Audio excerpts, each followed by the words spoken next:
Alassane Sall mooy suñu invité du jour ma koy nuyu bu baax a baax monsieur Niang. waaw ñu ngi lay nuyu madame di nuyu Abdoulaye Mbow bi ñu seqal plateau bi di nuyu itam bépp téléspectateur buy seetaan télévision Walfadjri di am mbégte lool dellusiwaat fii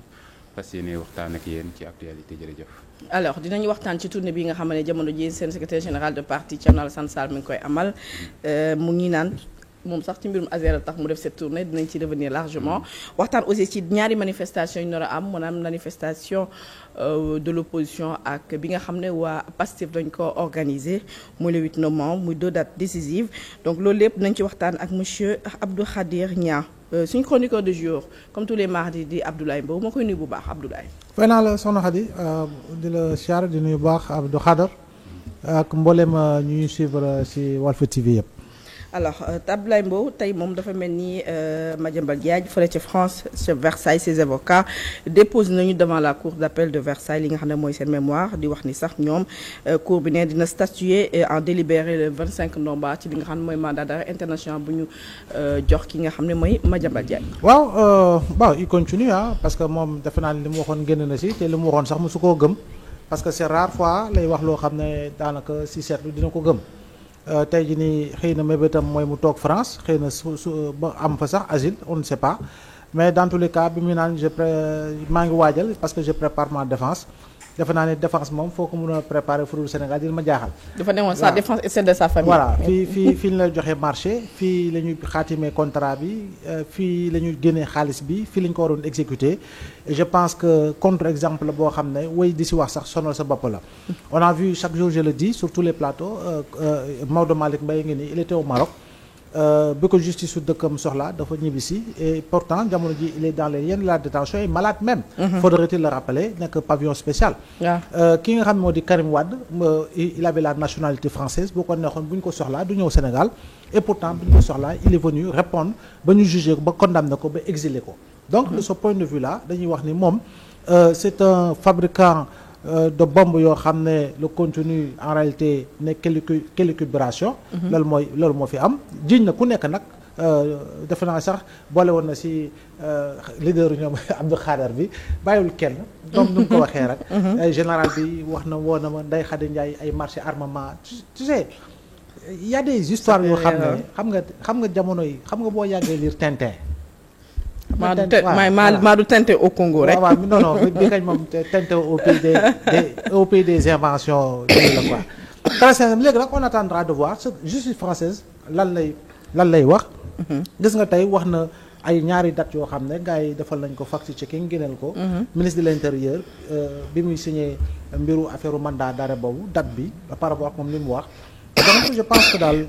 lépp solo mooy que ni justice française respecté li nga xam ne moo di yoonu Sénégal bu fekkee ni ñoom gis nañu ni ku ñu war a delloosi la defe naa ñu delloosi ko mu ñëw wuy si parce que tey amagul toogagul ak juge inculpé guñ ko xamagul chef d'inculpation lan la war a doon bu dee day am xamul montant bi lan ñaata la su dee montant dafa war a am. donc je pense que sur la base de rapport à l'image de plusieurs autres personnes qui ont été blanchies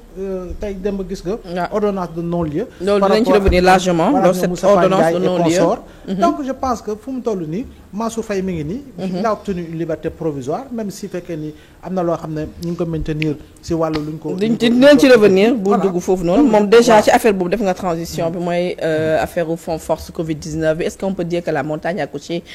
d'une souris dans la mesure où non-lieu la ñu am ci ki nga xam ne mooy l'ancien ministre mais aussi nga xam ne mooy les fournisseurs ñu HM ak ñeneen mais tey ki nga xam ne ku fi nekkoon DAGE ministère bi di monsieur Aliou Sow aussi il bénéficie de non-lieu est-ce que mën nañoo wax ni la montagne a accouché d'une souris. non xam nga bon ça tout dépendra parce que xam nga justice moom en réalité dafay toppaate rek ñi war a toppaate nag dafa am foo xam ne fa la tàmbalee fa mu tàmbalee ñiy toppaate ñoom ñooy xool mbir mi ba pare andi li nga xam moo di charge yu jébbal ko juge d'instruction mu def liggéeyam am fu mu yegg waaye itamit dina xool moom tamit bu nekkee en instruction wéyal enquête am xoolaat mbir yi ba nga xam ne effectivement dina gis ni war nañu leen bàyyi prononcer ordonnance de non-lieu boo xam ne duñu yegg sax procès c'est le cas pour ñi nga xam ñooy importateurs yi de riz muy HM ak ki nga xam moo di Moustapha Ndiaye te jàpp naa ne sur plateau bi waxoon naa ko fi que ni kiw su mel ni Moustapha Ndiaye amoon na loo xam ne andi woon na ko comme argument leeral ko par rapport ak prix yi nga xam ne jëm na si wàllu li leen doon jiiñ en termes de surfacturation te justice nag wëlbatiku na jox leen ordonnance de non-lieu. maanaam seetane leen set. voilà pour wane ni rek en réalité li ëpp solo xam nga mooy lan. xam nga dossier bi fu mu tàmbalee. ku nekk dina ne c'est politique c'est pas politique wala c'est lii. mais bu ñu yeggee fi nga xam ne fa la ñuy àttee dëgg te nit ki si àqulaay taalaayam sukkandiku si loi yuy dox si dëkk bi si lay sukkandiku pour mën a wax li muy wax. je pense que loolu du lu ñuy naatable étant donné que bu doon ay mbir ñoo nekk ci suuf rek les gens continueront de faire ce qu'ils vont faire au vu au su de tout le monde alors qu'en réalité c'est loin d'être le cas aujourd'hui il faut se féliciter que ne justice mi ngi topp ay nit justice mi ngi jox ay liberté provisoire ay nit justice mi ngi maintenir ay nit en détention donc c'est à l'appréciation exclusive si sama gis-gis des juges nga xam ne en toute liberté ñoom ñooy xool kan moo war a bénéficier liberté provisoire kan la ñu war a taxal bracelet électronique kan la ñu placer sous mandat de dépôt et cetera et cetera maintenant si on veut que tout le monde dans la même masse ait le même traitement ce sera compliqué parce qu'il y a des Sénégalais pour 3000 francs il y a des Sénégalais pour kilo banane wala kilo pomme ñu ngi ci prison yi depuis autant de mois et puis malade donc je pense que daal traitement yi amul le Sénégalais d'en haut ou le Sénégalais d'en bas lépp solo rek mooy ñu bàyyi justice bi en toute impartialité je dis bien tout en respectant la présomption d'innocence de toute personne jëm ci li nga xam ne mooy mën a teg dossier saytu ko ba pare joxe